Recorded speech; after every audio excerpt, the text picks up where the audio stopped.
నమస్తే జయహో సక్సెస్ మంత్ర కార్యక్రమానికి స్వాగతం. నేను షీలా. ఇవాల్టి సక్సెస్ మంత్రాలో మనం మాట్లాడుకోబోతున్నాం పేరెంటింగ్ గురించి. మరి ఇది ఏ విధంగా ఉండాలి అని తెలియజేయడానికి మనతో పాటు ఉన్నారు రీసెర్చ్ సైంటిస్ట్ అలాగే సాఫ్ట్ స్కిల్స్ ట్రైనర్ ఉన్నారు డాక్టర్ రియా సయ్యద్ గారు. మరి వారిని అడిగి పేరెంటింగ్ గురించి మరిన్ని వివరాలు తెలుసుకుందాం. సార్ నమస్తే. సార్ నమస్తే అండి.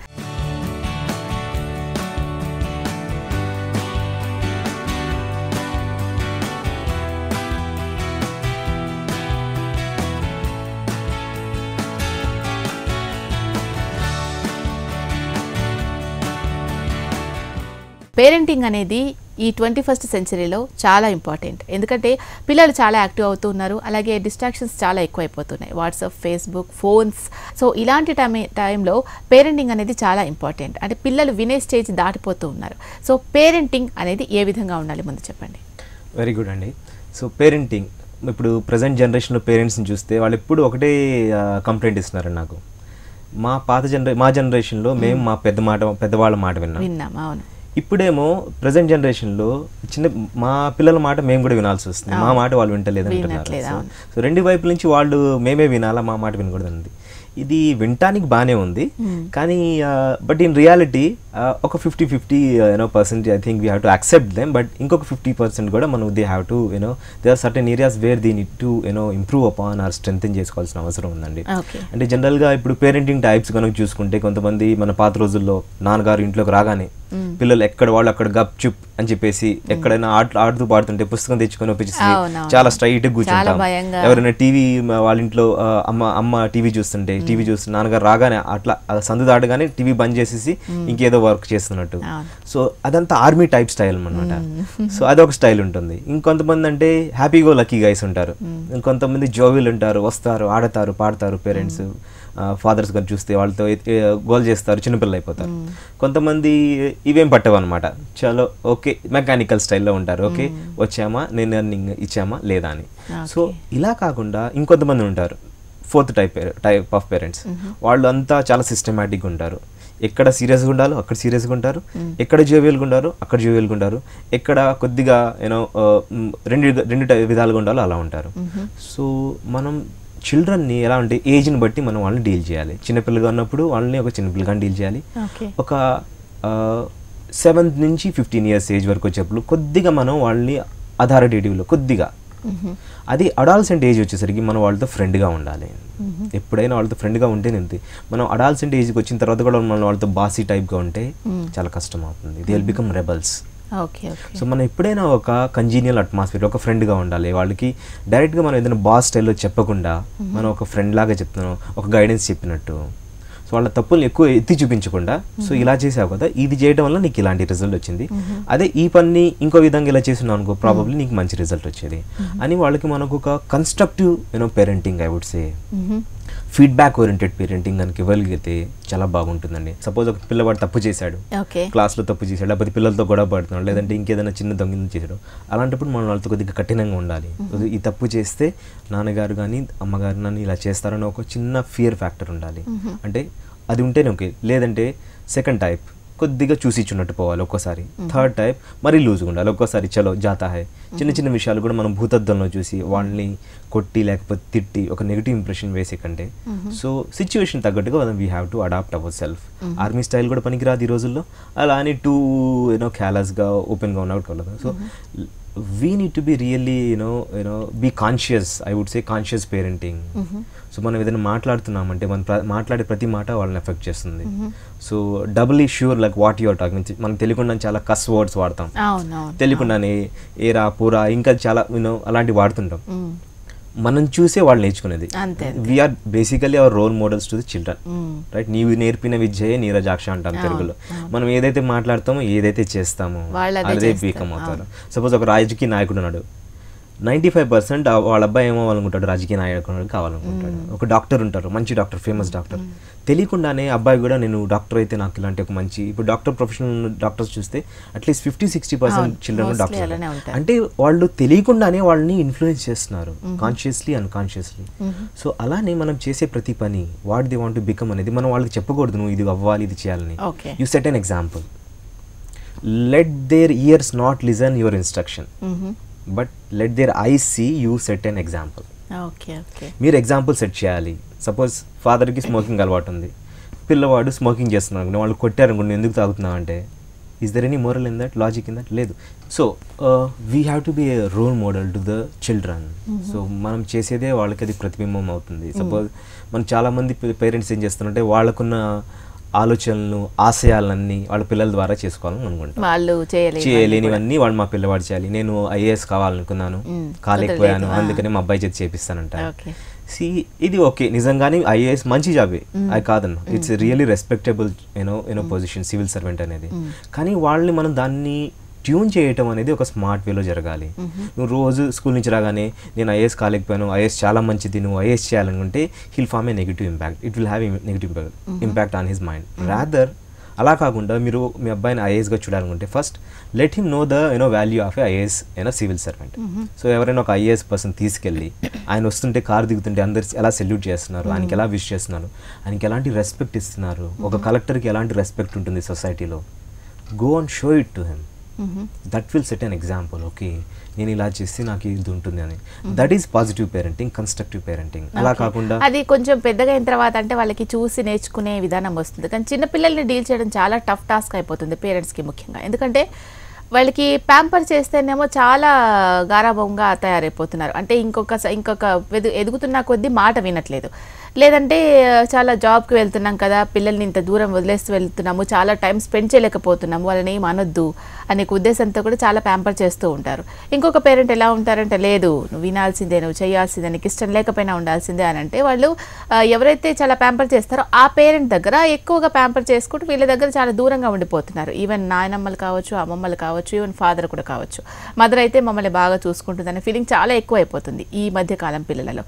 మరి ఈ విధంగా వాళ్ళు ప్రవర్తించడం అంటే డిఫరెంట్గా ప్రవర్తించడం చిన్న పిల్లలలో చాలా సైన్ వెళ్ళిపోతుంది కదా. మా డాడీ అయితే నన్ను తిడతాడు, మా మమ్మీ అయితే చాలా బాగా చూసుకుంటుంది, వాళ్ళ దగ్గరే వెళ్తారు. ఇలా ఉన్న పొజిషన్లో ఏ విధంగా ప్రవర్తించాలి పేరెంట్స్? వెరీ గుడ్ అండి. ఫస్ట్ ఆఫ్ ఆల్ అన్నిటికంటే కావాల్సింది పేరెంటింగ్ హస్బెండ్ వైఫ్ కోఆర్డినేషన్. అవును, ఇద్దరికి మధ్య కోఆర్డినేషన్ ఉండాలి. రైట్, తను ఒకటి చెప్తే దానికి ఎగ్జాక్ట్గా ఆపోజిట్ చెప్తే then it is whole thing will go out of the control.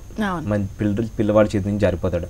Suppose మీరు చెప్పిన pampering issue especially single child ఉంటే చాలా ఎక్కువ ఉంటుంది. ఇంకోటి సెకండ్ టైం ఇద్దరు పేరెంట్స్ వర్కింగ్ అయితే అది కూడా ప్యాంపరింగ్ ఉంటుంది. ఇంకా ఇంటి దగ్గర గ్రాండ్ పేరెంట్స్ లేకపోతే ఇంకా డబుల్ అవుతుంది. సో జనరల్గా ఈ ప్యాంపరింగ్ ఎలా ఉంటుందంటే ఇద్దరు పేరెంట్స్ లెట్ అస్ ఇమాజిన్ ఆఫీస్కి వెళ్ళిపోతున్నారు, ఒక్కడే ఉన్నాడు, స్కూల్కి వచ్చిన తర్వాత ఓ 2-3 అవర్స్ పక్క వాళ్ళ ఇంట్లోనో ఎక్కడో ఉండి వస్తున్నాడు. సో వాళ్ళకి ఒక్కసారిగా చూడంగానే ఒక్కసారిగా లవ్ అంతా చూపించేస్తారు. సరే మనం ఈ మంత్ మనం ఒక డిన్నర్కి వెళ్తాము, లేదంటే అది మిస్ అయిపోయింది అనుకోండి, లేకపోతే ఒకటి సరిగ్గా టైం నెక్స్ట్ వీక్ నీకు సండే మొత్తం నీతో పాటు నేను స్పెండ్ చేస్తాను, ఇద్దరు ప్రామిస్ చేశారు. బట్ వాళ్ళకి ఏదో అవగేషన్ మొత్తం ఆఫీస్కి వెళ్ళిపోయారు. సో దాన్ని కాంపెన్సేట్గా చేంజ్ చేయాలి. ఓకే సండే నీతో స్పెండ్ చేయలేదు కదా, ఈరోజు ఇంకో డిన్నర్కి నీకు బయట రెస్టారెంట్ తీసుకెళ్తాను అంటే మనమే ఒక రాంగ్ ఎగ్జాంపుల్ సెట్ చేస్తాం ఇక్కడ. Okay, so first of all మన చిల్డ్రన్కి ఇవ్వాల్సింది ఏమిటి? 3T ఇవ్వాలి. Touch, talk, time. ఓకే, మంది ఇవ్వగలుగుతున్నామా? Very very important. మనం టచ్ చేయాలి పిల్లల్ని, చాలా మంది దగ్గర తీసుకోవాలి, హగ్ చేసుకోవాలి, వాళ్ళు చేయాలి. ఓకే, అప్పుడు వాళ్ళ బాడీలో ఆక్సిటోసిన్ రిలీజ్ అయితే అది ఒక తెలియని బాండింగ్ని ఫామ్ చేస్తుంది పేరెంట్స్కి. 2 టాక్. Are you talking? మనం ఆఫీస్ నుంచి ఇద్దరు పేరెంట్స్ పెద్దవాళ్ళు ఇద్దరు వర్కింగ్ అయితే 9కి వస్తాం, 10కి వస్తాం, 11కి వస్తాం. Are we really talking to them? అదే పేరెంట్స్ అడిగారు మీరు ఎందుకు స్పెండ్ చేయట్లేదంటే వాళ్ళ కోసమే కదా నేను సంపాదిస్తున్నాను అంటారు. Right, at how long it will be like ఒక ఫాదర్ ఇట్లానే ఒక చిల్డ్రన్ వచ్చి ఒక అబ్బాయి వచ్చి వాళ్ళ ఫాదర్ని అడిగారు, నాన్న నువ్వు నాతో టైం స్పెండ్ చేయట్లేదు, నాకు నువ్వు ప్రతిసారి బిజినెస్కి వెళ్తున్నావు అంటే వాళ్ళ మదర్ని అబ్బాయిని కూర్చోబెట్టి నేను మీకోసమే కష్టపడుతున్నాను రా, నేను మీకోసమే సంపాదిస్తాను, నీ ఫ్యూచర్ కోసమే అని చెప్తాడు. సరే నెక్స్ట్ 1 మంత్ తర్వాత నేను గ్యారంటీగా నేను టైం స్పెండ్ చేస్తాను అంటాడు. నెక్స్ట్ 1 మంత్ తర్వాత కూడా బాబు వచ్చి అడుగుతాడు వాళ్ళ ఫాదర్ నేను అబ్రాడ్ వెళ్ళిపోతున్నారా, టైం స్పెండ్ చేయడానికి కుదరదు అంటాడు. లాట్ ఆఫ్ మనీ వస్తుంది, నాకు బాగా ప్రాఫిట్స్ వచ్చినాయి అంటాడు. ఆఫ్టర్ 2 years ఒకనొక సిచ్యువేషన్లో ఫాదర్ ఒక యాక్సిడెంట్లో చనిపోతారు. సో ఆ పిల్లవాడికి ఇప్పుడు స్పెండ్ చేయాలంటే టైం లేదు, but he has got lot of money. So what is the use? So what we're going to give. Okay, so even whatever limited things we have, దాంట్లోనే వాళ్ళకి బెస్ట్ ఇవ్వగలిగి వాళ్ళతో time spend చేయగలిగితే they need to have memories for the next generation. నా చిన్నప్పుడు మా father నాతో ఇలా స్పెండ్ చేసేవాళ్ళు, నన్ను మీద ఉపయోగించుకొని చేసేవాళ్ళు. నాకు ఫస్ట్ ర్యాంక్ వస్తే నేను అందరు బయటికి అందరు ఫ్రెండ్స్కి పిలిచి సెలబ్రేట్ చేశారు అనే ఒక మెమరీ బాగుంటుందా, లేదంటే మా ఫాదర్ బయటికి వెళ్ళిపోయి బిజినెస్ చేసి చాలా ల్యాక్స్ సంపాదించారని మెమరీ బాగుంటుందా. So parents need to be really clear and the mother పేరెంట్కి ఎక్స్ట్రీమ్ కోఆర్డినేషన్ ఉండాలి. వాళ్ళు అప్పుడు ఉండగలిగితేనే పిల్లల ముందు ఎప్పుడు గొడవ పడకూడదు. Right, that will set an example. వాళ్ళ కాగ్నిటివ్ ఇంటెలిజెన్స్ కూడా చాలా డిక్లైన్ అయిపోతుంది. ఏదన్నా ఉంటే డిస్టర్బెన్స్ ఉంది, లేకపోతే క్లాష్ ఉంది, సరిగ్గా మీట్ కావట్లేదు వాళ్ళ ఎక్స్పెక్టేషన్ అంటే go outside once he sleeps, then only you discuss. Never ever have a kind of heated argument before children. It will set a wrong. వాళ్ళ డెవలప్మెంట్ మీద చాలా ఇంపాక్ట్ చూపిస్తుంది. And have extreme coordination. మీరు చెప్పినట్టు ఒకళ్ళని pamper చేయటం, ఇంకోళ్ళేమో స్ట్రిక్ట్గా ఉంటాం. ఇలా అయితే తెలియకుండానే వాళ్ళ మీద నెగిటివిటీ ఫామ్ అయిపోతుంది. ఫాదర్ అయితే నన్ను టీవీ చూడనివ్వరు, రాగానే బంద్ చేసి నన్ను స్కూల్లో వర్క్ చేయమంటున్నారు. మదర్ అయితే కాసేపు టీవీ చూడనుంది. So first of all both the husband and wife, let them have a clear understanding like how much time they need to sit before the TV and what kind of activity he need to do after he comes from the school. ఇవన్నీ వాళ్ళు కూర్చొని discuss చేసి then parenting చేయగలిగితే it's a project 20 years project. చిన్నప్పుడు పుట్టినప్పటి నుంచి వాళ్ళు 20 years ఏదో జాబ్లో జాయిన్ అయ్యాక it's a big project and they have to handle it the way we handle our profession so carefully. Similarly మనం దాన్ని జాగ్రత్తగా చాలా పద్ధతిగా మనం వాళ్ళని డీల్ చేసుకుంటూ రావాలండి. ఓకే, ఫ్రెండ్స్ నుంచి కూడా వాళ్ళు చాలా నేర్చుకుంటున్నారు. అలాగే డిస్ట్రాక్షన్స్ చాలా ఎక్కువ అయిపోతున్నాయి.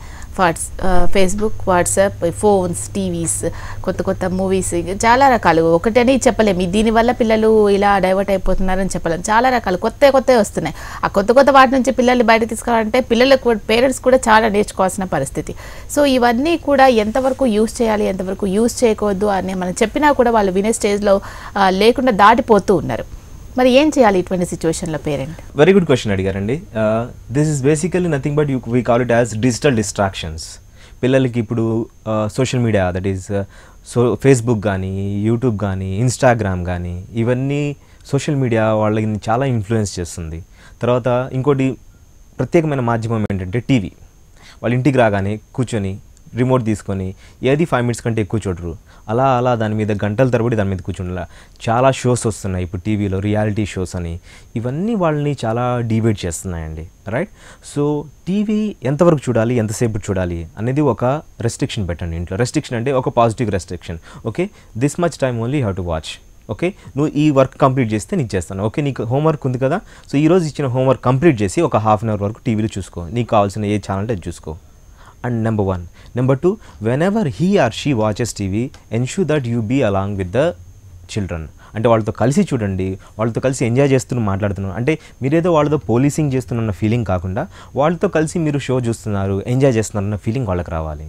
Most of the times TV ఎప్పుడైనా మనకు జనరల్ కామన్ ఏరియాలో ఉండేటట్టు చూసుకోండి. ఎప్పుడైనా పర్సనల్ రూమ్స్లో మాత్రం పెట్టద్దు, ఎందుకంటే వాళ్ళు వేరే కంటెంట్కి అలవాటు పడే ఛాన్స్ ఉంటుంది. అందుకని ఎప్పుడైనా ensure that whether it is TV, system, computer కానీ, ల్యాప్టాప్ కానీ ఒక కామన్ ప్లేస్లోనే మీరు హాల్లోనే ఉండేటట్టు ప్లాన్ చేసుకోండి. So whatever they do, whatever they see, it should be open to everybody, not in a very personal, till he becomes when he gets in to job position. So number 3, social media, WhatsApp. మన ఇంటికి రాగానే పిల్లవాళ్ళే కాదు, మనమే పెద్దవాళ్ళు కూడా mobile తీసి మనం బయట తీసి వైఫై ఆన్ చేస్తాం. దాంట్లోంచి ఇమీడియట్గా ఫస్ట్ చూసేది వాట్సాప్ చూస్తాం, ఎవరేమన్నా, లేకపోతే ఫేస్బుక్లో ఎవరైనా పోస్ట్ చేశారని చూస్తాం. సో మనకి అంత క్యూరియాసిటీ ఉంటుంది. న్యాచురల్గా పిల్లలకి ఇంకా ఎక్కువ క్యూరియాసిటీ ఉంటుంది, డిస్ట్రాక్షన్ ఉంటుంది. సో వైఫై కూడా ఉంటే దానికి పాస్వర్డ్ సెట్ చేయండి. పాస్వర్డ్ ఉన్నా కూడా సో గివ్ దెమ్ ఏ స్పెసిఫిక్ టైమింగ్. ఓకే, ఈ 1 hour నువ్వు ఒక 1/2 hour, ఒక 15 minutes. సో అట్లా వాళ్ళకి ఒక పాజిటివ్గా చూడండి. That would be better. Right, the best sacrifice that a parents can do is, మీరు మీ టీవీస్ కనుక సాక్రిఫైస్ చేస్తే కొన్నాళ్ళు, ఓకే, రైట్ టైంలో, రైట్, కొన్ని గంటలు దాన్ని బంద్ చేయడం, లేకపోతే కొన్ని ఎగ్జామ్స్ టైంలో దాన్ని కట్ చేయడం చేస్తే that would be really great beneficial thing.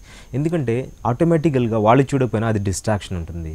Okay, వాళ్ళు ఎప్పుడైతే కన్స్ట్రక్టివ్గా దాన్ని చూడగలరో, ఎంత టైం చూస్తున్నారో ఓకే, బట్ దానికి అడిక్ట్ కనుక ఎక్కువ అయిపోతే వాళ్ళ న్యాచురల్ అకాడమిక్ స్ట్రీమ్ల నుంచి పక్కదారి పెట్టే ఛాన్స్ ఎక్కువ ఉంటుంది.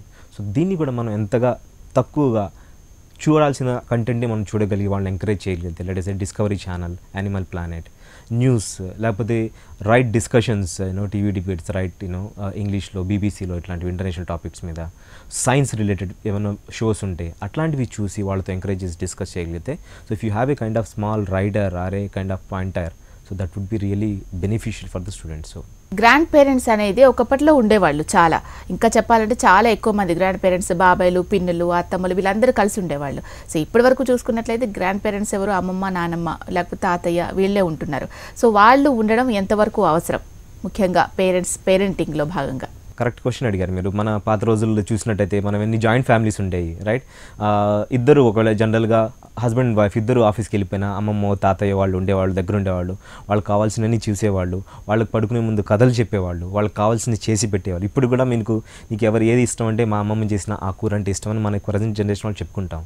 సో మనం ఆ బాండింగ్ మనకు గనక ఆప్షన్ ఉంది, మనకు ఛాన్స్ ఉందంటే, let your children spend as much time with the elders, grand parents, అమ్మమ్మతో, తాతయ్యతో, నానమ్మతో, తాతయ్యతో. వాళ్ళది అనుభవం, వివేకం ఎక్కువ ఉంటుంది వాళ్ళకి. మనది జ్ఞానం ఉంటుంది, తెలివి ఉంటుంది. వాళ్ళకి అనుభవం, వివేకం ఉంటుంది. వాళ్ళు చాలా లైఫ్ని చూశారు, వాళ్ళ అనుభవాలు చెప్పుకుంటుంటారు, ఇవన్నీ చేస్తుంటారు. ఒక అబ్బాయి ఒక ఎగ్జామ్లో పాస్ అయ్యాడు. పాస్ అయితే వాళ్ళ ఫాదర్ వచ్చి అబ్బాయిని చాలా తిట్టేశాడు. నెక్స్ట్ కనుక ఈ ఎగ్జామ్లో నువ్వు పాస్ అవ్వకపోతే చాలా కష్టంగా ఉంటుంది, నిన్ను I will ensure that you won't get what you want అని చెప్తారు. అబ్బాయి చాలా ఏడుస్తూ లోపల తలుపు వేసేసుకుంటే బయట నుంచి ఒక అతను తలుపు కొడతారు. వాళ్ళ తాతయ్య ఉంటారు, డోర్ ఓపెన్ చేస్తే. తాతయ్యని అబ్బాయిని దగ్గర తీసుకొని, ఎందుకు ఏడుస్తున్నావు నాన్న అంటే, నన్ను నాన్న ఇలా తిట్టాడు, నేను ఎగ్జామ్లో ఫెయిల్ అయ్యానని అంటాడు. సరే నీకు ఒక మంచి విషయం చెప్పనా, నువ్వు ఏడవడం ఆపేస్తావంటే చెప్పు తాతయ్య అంటాడు. అప్పుడు తాతయ్య చెప్తాడు, మీ నాన్న కూడా చిన్నప్పుడు ఇదే ఎగ్జామ్లో ఫెయిల్ అయ్యాడు అంటాడు. ఆ మాట చెప్పుకొని అబ్బాయికి స్మైల్ వచ్చేస్తుంది, రైట్? అవునా, మరి ఎందుకు నా డాడీ నన్ను తిడుతున్నారంటే అప్పుడు చెప్తాడు, మీ నాన్న కూడా ఇట్లా ఫెయిల్ అయ్యాడు రా, కానీ 2 months తర్వాత అదే సబ్జెక్ట్లో స్కూల్ టాపర్గా వచ్చాడు, అంత బాగా కష్టపడి చదివాడు, నేను కూడా ఆయన ఇలానే తిట్టాడు, దాన్ని ఆయన చాలా ఛాలెంజింగ్గా తీసుకొని చేశాడు రా. సో నువ్వు కూడా అట్లానే ఇప్పుడు నాన్న చేసినట్టు ఫెయిల్ అయ్యావు కదా, ఛాలెంజింగ్గా తీసుకొని నువ్వు స్కూల్ టాపర్ వచ్చావు అనుకో, అప్పుడు నువ్వు నీ నాన్నకంటే నువ్వు శభాషని నీకు చెప్తాను అంటే, అబ్బాయికి ఓకే తాత నేను చెప్పినట్టు చేస్తాను. అబ్బాయి నెక్స్ట్ ఎగ్జామ్లో ఆ ఎగ్జామ్ తీసుకొని అబ్బాయి స్కూల్ టాపర్గా వస్తాడు. అంటే ఇవన్నీ ఎవరు నేర్పిస్తారు? వాళ్ళు పెద్దవాళ్ళు ఉంటే వాళ్ళ అనుభవంతో, జ్ఞానంతో. అది నిజంగా జరగవచ్చు, జరిగి ఉండకపోవచ్చు, కానీ అబ్బాయికి మోటివేషన్ చేయడానికి ఒక లీన్ ఆన్ షోల్డర్, మనం కష్టాలు ఉన్నప్పుడు చెప్పుకోవడానికి. ప్రతిసారి పేరెంట్స్ ఉండొచ్చు, ఉండకపోవచ్చు, ఒకసారి సింగిల్ చైల్డ్ కూడా ఉంటారు. సో అలాంటి సిచ్యువేషన్లో గ్రాండ్ పేరెంట్స్ అనేది చాలా రోల్ ప్లే చేస్తారు. వాళ్ళకి సపోజ్ ఒకవేళ ఫుల్ టైం వాళ్ళ దగ్గర లేకపోయినా కూడా, అప్పుడప్పుడు వచ్చి వెళ్ళినా కూడా వాళ్ళతో ఒక బాండింగ్ కనెక్షన్ మనం ఫామ్ చేయాలి. వాళ్ళతో దగ్గర ఉండి చూసుకున్నట్టు. తాతయ్య వచ్చారు కదా, ఈ రోజు నుంచి తాతయ్య బాధ్యత ఉంది, ఆయన ఏం చేయాలని ఆయన చేసుకుని ఆయన రూమ్లో మొత్తం ఉన్నాయా లేదని నువ్వే దగ్గర ఉండి చూసుకోవాలి, వాళ్ళకు రెస్పాన్సిబిలిటీ ఇచ్చేయాలి. అలా చేస్తే వాళ్ళకి తెలియకుండానే ఒక బాండింగ్ అనేది ఫామ్ అవుతుందండి. సో బేసిక్గా ఒక ఎమోషనల్ కనెక్ట్ని మనం వాళ్ళకి, మన పెద్దవాళ్ళతో మన పిల్లలకి చేయగలిగితే, so that would be helpful for the holistic development of the children అండి. ఓకే సార్, ఇంకా మీరు చూసుకున్నట్లయితే మీరు ఇంతకుముందు చెప్పారు, హస్బెండ్ అండ్ వైఫ్ వీళ్ళిద్దరి మధ్య కోఆర్డినేషన్ కరెక్ట్గా లేకపోతే పిల్లల మీద ఎఫెక్ట్ చాలా పడే అవకాశం ఉంది అని చెప్పేసి, మరి వీళ్ళిద్దరూ సరిగా ఉండాలి అంటే పేరెంటింగ్కి సంబంధించి వీళ్ళు ఎంతో కొంత డిస్కస్ చేయాల్సిన అవసరం అయితే ఉంది, చాలా లైట్ తీసుకునే విషయం కాదు కాబట్టి. సో వీళ్ళిద్దరికి సంబంధించి కోఆర్డినేషన్ పేరెంటింగ్కి సంబంధించి ఏ విధంగా ఉండాలంటారు? వెరీ గుడ్ క్వశ్చన్ అండి. ఇందాక అడిగినట్టు మీరు హస్బెండ్ అండ్ వైఫ్ రిలేషన్షిప్ ఎలా ఉండాలి, ఎగ్జాక్ట్లీ ఎలా ఉందంటే ఒక సింక్రనైజేషన్ ఉండాలండి, రైట్? ఇద్దరు ఒక మాట మీద ఉండాలి. సపోజ్ ఒక అబ్బాయి హోంవర్క్ చేయలేదు, అమ్మ అబ్బాయిని తిడుతుంది, నాన్న వచ్చి నువ్వు అబ్బాయిని ఆ తల్లిని నువ్వు ఎందుకు తిడుతున్నావు, ఏం చేయట్లేదు, చిన్న హోంవర్క్ కదా చేయలేదంటే, అప్పుడు ఫాదర్ ఏమో హీరో అయిపోతారు, అమ్మ ఏమో విలన్ అయిపోతుంది, రైట్? సపోజ్ ఒక బర్త్డే పార్టీకి అబ్బాయి వచ్చి నాన్న నాకు 5,000 కావాలంటారు, ఫాదర్ ఏమో లేదంటారు, మదర్ ఏమో నాన్న వెళ్ళిపోయిన తర్వాత పోపు డబ్బాల నుంచి తీసి అబ్బాయికి 5,000 ఇచ్చి వెళ్ళి పార్టీ చేసుకోరా. Who is villain there, who is hero there? So అట్లాంటివి చిన్న చిన్న విషయాలే వాళ్ళ మీద నెగిటివ్ ఇంపాక్ట్ క్రియేట్ చేస్తుండండి. సో ఇది ముందే ఉండాలి, ఎంత పాకెట్ మనీ ఇవ్వాలి, ఎంత చేయాలి, లేకపోతే ఏ విషయంలో ఎలా ఉండాలి, రైట్? ఒకటి గైడ్ చేస్తున్నారు, సజెస్ట్ చేస్తున్నారు పిల్లలకి, అది రాంగ్ అయినా వాళ్ళ ముందు అది నువ్వు చేస్తున్న రాంగ్ అని చెప్పకుండా పక్కకు పిలిచి తర్వాత ఎప్పుడైనా, సో ఇది ఇలా చేస్తే వాడికి ఇంపాక్ట్ ఉంటుంది కాబట్టి నెక్స్ట్ టైం మన ఇద్దరు ఇలా చేయటం, ఇలా చేద్దామని ఒక సింక్రనైజ్డ్ వాటి ఒక బ్యాలెన్స్డ్ వేలో వెళ్ళగలిగితే అది చిల్డ్రన్కి చాలా బెనిఫిట్ అవుతుంది. ఎప్పుడైతే ఇద్దరిదికి ఇక్కడ క్లాష్ వస్తుందో, వాళ్ళకి ఏమి ఇవ్వాలి, వాళ్ళకి ఏం చేయాలి, వాళ్ళకి ఏం పెట్టాలి అన్న దాంట్లో ఎప్పుడైతే క్లాష్ వస్తుందో హస్బెండ్ అండ్ వైఫ్కి, అది డైరెక్ట్గా ఇండైరెక్ట్గా పిల్లల్ని ఇంపాక్ట్ చేస్తుంది, వాళ్ళ ఫ్యూచర్ని, వాళ్ళ థాట్ ప్రాసెస్ని. తెలియకుండానే ఒకళ్ళు మంచి వాళ్ళు అవుతారు, ఒకళ్ళు చెడ్డ వాళ్ళు అయిపోతారు. అలా కాకుండా they should generally have the equal acceptance, weather it is mother or father, ఇద్దరికి ఈక్వల్ యాక్సెప్టెన్స్ వాళ్ళ దగ్గర నుంచి ఉండాలండి. సో అలా హస్బెండ్ అండ్ వైఫ్ ఎప్పుడు ఒక బ్యాలెన్స్డ్ వే, ఒక రోప్ వాక్లో ఇద్దరు ఎలా బ్యాలెన్స్ చేస్తారు రెండు సైడ్, సో అలా ఇద్దరు బ్యాలెన్స్ చేసుకుంటూ అల్టిమేట్గా చైల్డ్ ఫ్యూచర్ కోసం దే హ్యావ్ టు కంట్రిబ్యూట్ అండి. ఫైనాన్షియల్గా కూడా పేరెంట్స్ ఎంత ఖర్చు చేస్తున్నారో పిల్లలకు కూడా అదే విధంగా ఇచ్చేస్తూ ఉంటారు. క్రెడిట్ కార్డ్స్, డెబిట్ కార్డ్స్ చేస్తూ ఉంటారు. మీ ఇష్టం వచ్చినట్టు షాపింగ్ చేసుకోండి, ఇష్టం వచ్చినట్టు ఖర్చు పెట్టుకోండి అని చెప్తూ ఉంటారు. కొంతమంది ఏమో అస్సలు పాకెట్ మనీ కూడా ఇవ్వకుండా చాలా రిస్ట్రిక్ట్ చేస్తూ ఉంటారు. సో ఈ రెండు కరెక్ట్ కాదేమో అని అనిపిస్తూ ఉంటుంది, అయినా కూడా ఎవరు చేయాల్సిందో వాళ్ళు చేసేస్తూ ఉంటారు. మరి ఇది ఏ విధంగా ఉండాలంటారు? వెరీ గుడ్ క్వశ్చన్ అండి. Financial discipline basically I call this as finances. చాలామంది మనం చూస్తుంటాం. నాకు తెలిసిన ఒక పెద్ద ఫ్యామిలీ ఉన్నారు, వాళ్ళిద్దరూ సెంట్రల్ గవర్నమెంట్ ఎంప్లాయీస్. వాళ్ళ అబ్బాయికి క్రెడిట్ కార్డ్ ఇచ్చేశారు. He studying engineering first year. Per month he makes a bill of 1.5 lakh rupees and they don't keep a track of that also. So ultimately 5th year 4th yearకి వచ్చాడు అతను. Most of the subjects name backlog ఉన్నాయి. So ఎంత ఇవ్వాలి, ఎలా ఇవ్వాలి, అది చిన్నప్పటి నుంచి నేర్పించాలి. మనం చిన్నప్పుడు ఏం చేస్తామంటే ఈ 10 రూపాయలు తీసుకెళ్ళి అది తీసుకురావండి, 10 రూపాయలు ఇచ్చిన తర్వాత 8 రూపాయలు అయింది, మిగతా 2 రూపాయలు నువ్వు కొనుక్కుంటాం అంటే మనం ఇండైరెక్ట్గా వాళ్ళకి ఏదో ఇస్తున్నాం, లంచంలాగా ఇస్తున్నాం. అలా కాకుండా సో ఓకే 10 రూపాయలు ఇచ్చాం, మిగతా 2 రూపాయలు మీకు ఇచ్చిన తర్వాత మంత్లీ ఓకే ఇదంతా చేసావు కదా, let them feel that is there responsibility, not an extra favour that they are doing to our family. బయటికి వెళ్ళి బజార్కి వెళ్ళి కూరగాయలు తేవడం, లేకపోతే వస్తువులు తేవడం, that's a part of the family. They are not doing specific anything work చేయట్లేదు. దానికి మనం ఎక్స్ట్రా మనీ ఇచ్చి నువ్వు ఇది కొనుక్కో అంటే so next time everything he expect, okay నేను ఇది చేస్తే అమ్మ ఎంత వస్తుంది, నాన్న ఎంత వస్తుంది అని వాళ్ళు ఎక్స్పెక్ట్ చేస్తుంటారు. సో అలా కాకుండా so give a limited, so let them know value. Okay ప్రతిదానికి ఎంత కార్డ్స్ ఇచ్చేయటం కాకుండా సో మంత్లీ పాకెట్ మనీ ఇంత, సో ఇంతకంటే నేను ఎక్కువ ఇవ్వను, ఎక్కువ అయితే so tell me why you need it, and ఆ ఇచ్చిన పాకెట్ మనీ కూడా where you spend it. Okay not that penny to penny, but overall ఎంత జరిగింది, ఎంత ఉంది. So let them know the financial discipline, very very important. జనరల్గా పిల్లల్ని involve చేయాలి. సపోజ్ మనం షాపింగ్ మాల్కి వెళ్తాం, మనం షాపింగ్ మాల్కి వెళ్తే అన్నీ కొనేసి కార్డ్ ఇచ్చి వాళ్ళు స్వైప్ చేస్తాం. అలా కాకుండా నెక్స్ట్ టైం నుంచి ఎప్పుడైనా షాపింగ్ మాల్కి వెళ్ళినప్పుడు మీరు క్యాష్ క్యారీ చేసి ఒక 5,000 రూపీస్, సపోజ్ బిల్ 5,000 ఏంటంటే అవి మొత్తం దగ్గరుండి పిల్లవాడి చేత బిల్లింగ్ చేయించి బయటకు వచ్చిన తర్వాత ఇంట్లో ఓకే ఈ వస్తువు ఈ ప్రైస్ ఇది వచ్చిందా లేదా టిక్ మార్క్ పెట్టించి సో దీనికి ఇంత cash, right wrong, okay done, very good. That way he come to know the value of money. Suppose ఇప్పుడు మనం వినాయక చవితి పండాల్స్ వేసి చేస్తాము, అలాంటి చిన్నపిల్లలందరూ వచ్చి మనం చందాలు అడుగుతుంటారు చూస్తుంటాం. అలాంటప్పుడు let him be the financial organizer of that festival or committee. So finance అందరితో కనెక్ట్ చేయాలి, దేనికి ఎంత స్పెండ్ చేస్తున్నాం, ఎంత రాబడి, ఎంత పోబడి, ఎంత మిగిలింది, ఎంత ఫైనల్లో వచ్చిన డబ్బులు ఏం చేసాం. Let him B a part of that. That way indirectly he become financially discipline. Very very important, right? And let him know the value of the labour also, right? Dignity of labour. మనం ఇది చేయాలి ఇది చేయకూడదు అన్న feeling వద్దు. నాకు రీసెంట్గా I came across interview that Rajamouli, SS Rajamouli, Baahubali తీసిన అంత పెద్ద డైరెక్టర్ వాళ్ళ అబ్బాయి Karthikeya, he worked in Baskin Robbins అనే ఒక స్మాల్ ఐస్ క్రీమ్ పార్లర్లో వర్క్ చేశారు ఆయన ఇండస్ట్రీకి రాకముందు. So what is wrong in that? So let them know the value of labour. ఎప్పుడైనా హాలిడేస్ వచ్చినాయి ఒక 1 week time, let them work where. Independent చాలా జాబ్స్ ఉన్నాయి hourly basis. So let them know the value of money. అలాంటి వాళ్ళు మనం encourage చేయాలి. That would be really beneficial. మనం ముందే ఇచ్చేయకుండా వాళ్ళకి వర్క్ నేర్పించాలి, ఫైనాన్షియల్ డిసిప్లిన్ నేర్పించాలి. వాళ్ళతో స్పెషల్గా వంట చేయడం కూడా మనం జనరల్గా అనుకుంటాం, వంట చేయడం అంటే ఓన్లీ అమ్మాయిలకు సంబంధించిన విషయం అనుకుంటాం. నో, పేరెంట్స్ అబ్బాయిలు కూడా వంట చేయడం నేర్పించండి. అంటే నేర్పించడం అనేది నేర్పించడం కాకుండా వర్క్ నాకు కొద్దిగా బిజీగా ఉంది, నాకు కొద్దిగా హెల్ప్ చేసి పెట్టండి వాళ్ళు మదర్ అడిగితే వాళ్ళు డెఫినెట్గా చేస్తారు. So let them be a part of your work. So that way they will come to know the value of labour, dignity of labour. ఏ పని చేయడం కూడా తప్పలేదు. This nothing called big work, small work అని ఏం లేదు. దానికి ఒక లేబర్కి డిగ్నిటీ ఉంది. ఒక రోడ్డు ఊడ్చేవాడికి ఒక డిగ్నిటీ ఉంటుంది, లేకపోతే మనం టీవీ షో యాంకర్కి ఒక డిగ్నిటీ ఉంది, రీసెర్చ్ చేసే నాకు ఒక డిగ్నిటీ ఉంది. So let them know the value of the dignity of the labour. Okay, thank you so much sir. చాలా మంచి విషయాలు పేరెంటింగ్ గురించి మాకు తెలియజేశారు. ఎందుకంటే ఇప్పుడున్న జనరేషన్కి తగ్గట్టుగా పేరెంటింగ్ చేయకపోతే వాళ్ళు రాంగ్ డైరెక్షన్లో వెళ్ళిపోయే అవకాశాలు చాలా ఎక్కువగా ఉంటాయి. లేకపోతే మొత్తం వినకుండా పేరెంట్స్ వైపే మళ్ళీ తిరిగి కొట్టేలాగా లేకపోతే తిట్టేలాగా అయిపోతూ ఉంటారు.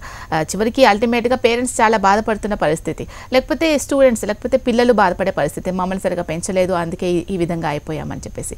అలా కాకుండా పేరెంటింగ్ అనేది ఏ విధంగా ఉండాలి, ఎలా ఉంటే మన పిల్లలు బాగుంటారు, పేరెంట్స్ కూడా బాగుంటారు అనే దాని గురించి చాలా చక్కని విషయాలు మాకు తెలియజేశారు. Thank you so much sir. Thank you అండి. థ్యాంక్ యూ వెరీ మచ్ అండి.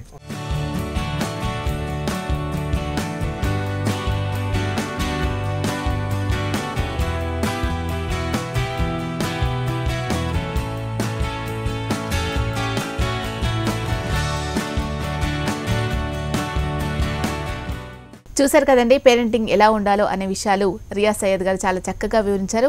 ఇది ఇవాల్టి జై హో సక్సెస్ మంత్ర. మరొక మంచి టాపిక్తో మళ్ళీ కలుద్దాం. చూస్తూనే ఉండండి హెచ్ఎం టీవీ.